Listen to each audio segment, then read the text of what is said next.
नमस्कार विद्यार्थी मित्रांनो, प्रसाद मॅथ्स अकॅडमीवर मी तुमचं पुन्हा एकदा स्वागत करतो.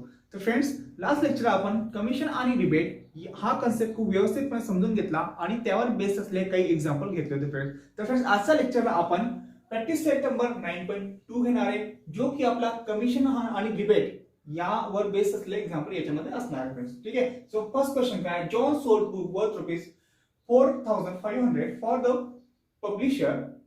For this will be received 15% commission. Complete the following table activity to find the total commission of John after. आता बघा फ्रेंड्स, या ठिकाणी जॉनने एका पब्लिशरने जॉन थ्रू 4500 रुपयाच्या बुक्स विकले. ओके. आणि त्याबद्दल जॉनला 15% कमिशन मिळालं. आता या ठिकाणी काय होतं फ्रेंड्स, कमिशन एजंट कोण आहे? जॉन आहे. ठीक आहे. जॉन कोणाच्या कमिशन एजंट असणार? पब्लिशरचा. ओके. आणि त्याला किती म्हणजे त्याला कमिशन किती भेटतंय? 15% भेटतंय. ठीक आहे. मग या ठिकाणी आपण काय करणार? सेलिंग प्राइस काय लिहिणार? Selling price of the book. Selling price किती आहे? John sold books of worth ₹4500. So selling price काय येणार? 4500 येणार. ओके. ते बुक्स किती मध्ये विकले गेले? 45 रुपयामध्ये विकले गेले. आणि पुढे कमिशन, रेट ऑफ कमिशन काय? 15% कमिशन आहे. सो या ठिकाणी 15% येणार. Okay. Rate of commission. Next काय? Complete the following table activity. आता या ठिकाणी आपल्याला पुढे ओके. तर आता पुढे काय मग? Commission obtain. आता बघा फ्रेंड्स, कमिशन ऑप्टेन. आता कमिशन ऑप्टेनचा फॉर्म्युला काय असतो? म्हणजे एखादा व्यक्तीला जर कमिशन घेतलं तर कमिशनचा कसं आहे? Rate of commission into price. ठीक आहे. कारण की जेवढ्या पैशाला विकली ना, जेवढ्या रुपयाला विकली त्याच्यावर कमिशन भेटतं ना, त्याच्या थ्रू टक्क्याच्या माध्यमाने. सो काय 15% कमिशनला आपण कसं लिहिता येईल? 15/100. ठीक आहे. इंटू 4500. आता कट काय ना, 0 कट होणार. 15 इंटू 45 किती? 15×5 = 75. 15×4 = 60. सो किती आला? 675. सो कमिशन त्याला किती रुपयाचं मिळणार? 675. 4500 रुपयावर 15% कमिशन त्याला मिळालं. ठीक आहे. आणि 15% कमिशन मिळालं म्हणजे त्याला कमिशन 675 रुपये मिळालं. ओके. सो खाली लिहा, John gets total commission of ₹675. Okay. This is our answer. आता याचा लवकर स्क्रीनशॉट घ्या फ्रेंड्स. आता नेक्स्ट बघू आपण. Second question, Rafiq sold flower worth ₹15,000 by giving 4% commission to the agent. Find the commission he paid and find the amount received by Rafiq. आता या ठिकाणी काय होतं फ्रेंड्स, रफीकने एक कमिशन एजंट थ्रू फ्लावर्स विकले 15,000 मध्ये. मग सगळ्या आधी आपण काय लिहिणार? Price of flower. Price of flower किती येते? Price of flower 15,000. 15,000 रुपीज. ठीक आहे. रफीकने 15,000 रुपयाचं फ्लावर विकले कमिशन एजंटच्या थ्रू. आणि त्या कमिशन एजंटला रफीकने किती दिला? 4% कमिशन दिला. मग 4% कमिशन आहे ना. सो रेट ऑफ कमिशन लिहा. रेट ऑफ कमिशन किती येणार? Rate of commission is equal to 4%. Okay. आता पुढे काय होतंय? Find the commission he paid. आता रफीकने त्या कमिशन एजंटला किती रुपयाचे कमिशन दिलं हे आपल्याला कळायचंय. आणि find the amount receive by Rami. म्हणजे त्या कमिशन एजंटला कमिशन दिल्यानंतर त्या रफीकच्या हातामध्ये किती पैसे आले हे पण आपल्याला कळायचंय. मग सगळ्यात आधी आपण काय करणार? कमिशन किती रुपयाचं दिलं ते करणार. मग त्यासाठी काय करावं लागेल? लिहा मी या ठिकाणी commission paid. Commission paid by Rafiq असं पण लिहू शकतो आपण फक्त कमिशन पेड लिहा. लिहिणार. ओके, कमिशन पेड कितीवर कमिशन आहे? 15,000वर 4% कमिशन आहे ना. सो काय लिहिणार आपण? कमिशन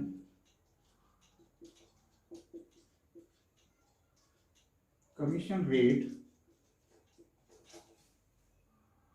इंटू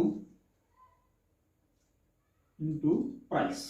ठीक आहे, price of flower. Commission rate किती आहे? 4% and price of flower 15,000. ठीक आहे. सो 4% म्हणजे 4/100 15,000. 0 cut 0 cut 0 cut 0 cut. So 4 into 150 that is 600 rupees. Okay, बघा 15,000वर 4% कमिशन दिलं म्हणजे रफिकला किती रुपयाचे कमिशन द्यावं लागलं? 600 रुपयाचं कमिशन द्यावं लागलं. ओके, आणि 600 रुपयाचे आता बघा 15,000 मध्ये त्याने ते फ्लावर विकत घेतले होते आणि कमिशन एजंटला किती दिले त्याने? 600 रुपये. म्हणजे 15,000 पैकी त्याला 600 रुपये कोणाला द्यावे लागले? कमिशन एजंटला द्यावं लागले. आणि 15,000 पैकी 600 रुपये कमिशन एजंटला दिले म्हणजे 15,000 मायनस 600 जेवढे पैसे येतील ना ते तेवढं अमाऊंट रफिकला मिळणार. मग खाली लिहा, खाली काय लिहिणार? Amount received by Rafiq. मग काय लिहिणार या ठिकाणी? प्राइस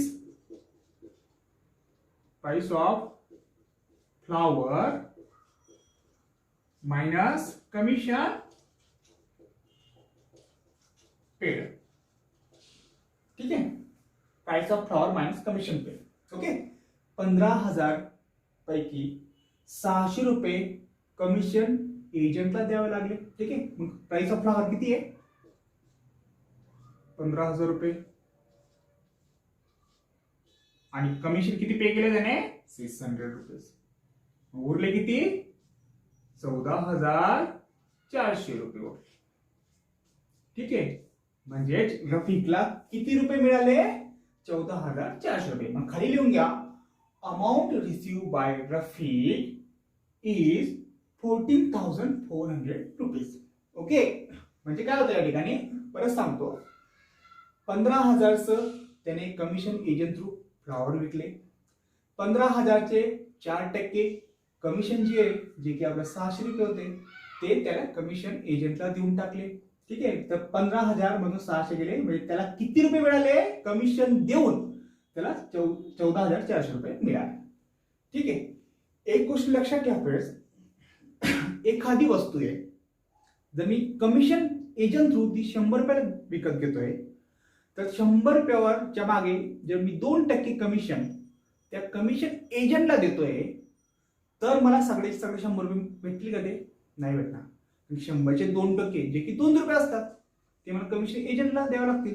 100 मधून 2 गेले 98 रुपये मला भेटतील. कारण की 100 रुपयेचे 2 रुपये मी त्याला दिले ना कमिशन एजंटला, म्हणजे माझ्याकडे किती उरले? 98 रुपये. तीच पद्धत या ठिकाणी यूज झाली. तर बघा फ्रेंड्स, मी एक इंटरेस्टिंग गोष्ट तुम्हाला सांगतो.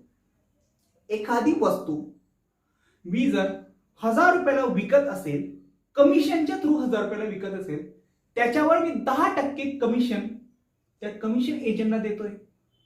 ठीक आहे, म्हणजे 1000 रुपयाला म्हणजे ते 1000 रुपये मला भेटतील, पण 10% मला त्या 1000 रुपयाचे कोणाला द्यावं लागेल? कमिशन एजंटला द्यावं लागेल. म्हणजे 1000चे 10% 100 रुपये.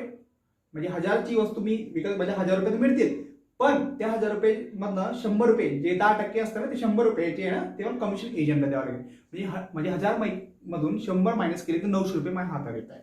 ठीक आहे, आणि लेट सपोज मी एखादी वस्तू खरेदी करतोय 1000 रुपयामध्ये, म्हणजे कमिशन एजंटच्या थ्रू 1000 रुपयामध्ये मी ती खरेदी करतोय आणि कमिशन एजंटला मला 10% पण द्यायचंय. लक्षात ठेवा, एखादी वस्तू मी खरेदी करतोय कमिशन थ्रू आणि त्या कमिशन एजंटला मी 10% देतोय, तर म्हणजे मला खरेदी केल्या त्याबद्दल मला 1000 रुपये तर द्यावे लागतील, त्याच्यासोबत मला अजून 100 रुपये त्या कमिशन एजंटला द्यावे लागतील, म्हणजे मला टोटल 1100 रुपये द्यावे लागतील. ठीक आहे, जेव्हा मी खरेदी करेल तेव्हा. तर हे सगळं असतं फ्रेंड्स. ठीक आहे, तर फ्रेंड्स याचा स्क्रीनशॉट घेऊन घ्या. आता आपण नेक्स्ट एक्झाम्पल बघणार. Okay, third question. A farmer sold food grain for ₹9,200 through an agent.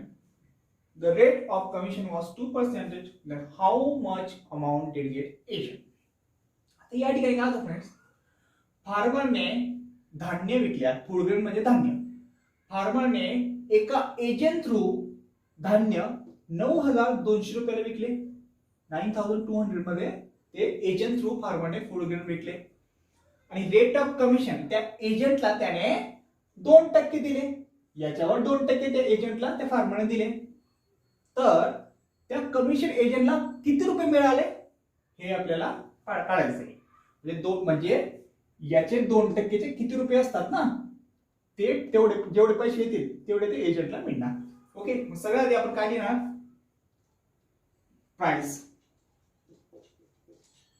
Price of food grain किती येते, 9,200 rupees. Okay, rate of commission, commission किती टक्क्याचं भेटतंय, कमिशन एजंटला 2% असं भेटतंय. ठीक आहे, आणि how much amount did agent get, तर एजंटला किती रुपये मिळतील. आता मग या ठिकाणी कसं लिहिणार आपण, कमिशन पेड. ठीक आहे, कमिशन पेड फॉर्म्युला काय आहे, commission rate into price, price या किंवा प्राइस ऑफ फूड ग्रेन या, काय अडचण नाही. ठीक आहे, कमिशन रेट किती आहे, 2%, price 9,200, so 2% means 2/100 and 9,200, 0 0 0 0 cancel, so 92 into 2 into 92 किती आले ते, 184 रुपीज. ओके, तर बघा फ्रेंड्स, 9,200 रुपयावर जर 2% कमिशन दिलं तर 9,200 रुपयापैकी 184 रुपये त्या फार्मरला कमिशन एजंटला द्यावे लागते. ठीक आहे, म्हणजे त्याला कमिशन किती पे करावं लागेल, 184 रुपये. मग तू विचारलं काय त्याने, how much amount did agent get, तर त्या एजंटला किती रुपये मिळाले, तर त्या एजंटला 184 रुपये मिळाले. ओके, मग खाली लिहून घ्या, amount received by agent is 184 rupees. ठीक आहे, तर त्या एजंटला किती रुपये मिळाले, 184 रुपीज मिळाले. दिस इज युअर आन्सर. आता लवकर याचा स्क्रीनशॉट घेऊन घ्या. आता आपण नेक्स्ट एक्झाम्पल बघणार. तर फ्रेंड्स, आजचे लेक्चर आपण या ठिकाणी संपूया. आजच्या लेक्चरला आपण प्रॅक्टिस सेट नंबर 9.2 चे 3 एक्झाम्पल कव्हर केले. तर या प्रॅक्टिस सेट चे आपले अजून 2 एक्झाम्पल बाकी आहेत फ्रेंड्स, ते आपण नेक्स्ट लेक्चरला बघणार आहे. तर फ्रेंड्स, आजचा व्हिडिओ जर आवडला असेल तर नक्की शेअर करा, सबस्क्राईब करा आणि नोटिफिकेशन बेल आयकॉन दाबायला विसरू नका, जेणेकरून मी आपल्या चॅनलवर जेव्हा अशी नवीन व्हिडिओ अपलोड करणार त्यानुसार तुम्हाला नोटिफिकेशन मिळेल.